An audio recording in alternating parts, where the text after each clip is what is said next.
जनता के शान सुदय और हमनी के ये अरमान।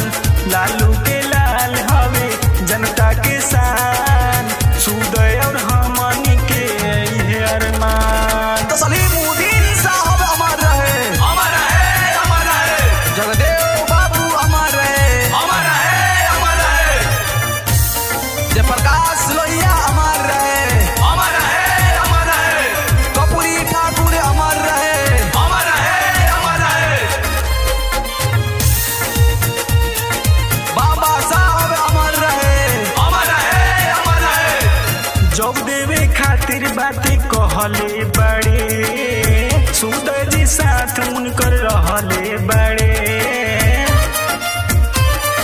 हो। जब देवे खातिर बातें कहले बड़े सुदय जी साथ उनकर रहले बड़े। बड़ी उम्मीद बाटे लालू जी कुछो विकास नहीं कइले बड़े। बिहार के जनता के नीतीश गइल भुलाई, बिहार के जनता के नीतीश गइल भुलाई। जनता के दुआ लालटेन फिर आई, लालू के लाल हवे जनता के शान सुदय और हमनी के ये अरमान। लालू के लाल हवे जनता के शान सुदय और हमनी के ये अरमान। जगनंदन सिंह जिंदाबाद, जिंदाबाद, जिंदाबाद। सलीमुद्दीन साहब अमर रहे,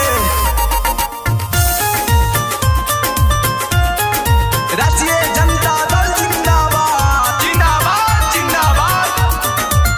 गरीब का करी बड़े मजबूरन में कुछो नहीं तोहरा लूरन में। हाँ, गरीब का करी बड़े मजबूरन में कुछो नहीं बाटे लूरन में। नीतीश तू झूठो वादा कइले बड़ा अगले न कुछो नहीं दिहले बड़ा। बसेरा तोहर नइखे भगेड़ा तू बड़ा, बसेरा तोहर नइखे भगेड़ा तू बड़ा।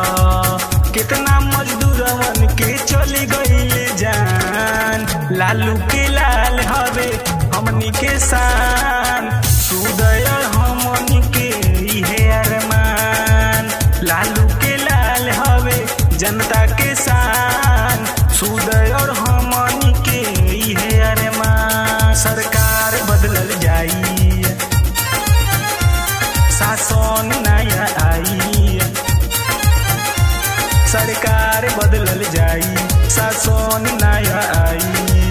तब हमनी घूमल जाई गली गली, लालू के लाल हवे जनता के शान सुदय और हमनी के ये अरमान। लालू के लाल हवे जनता के शान।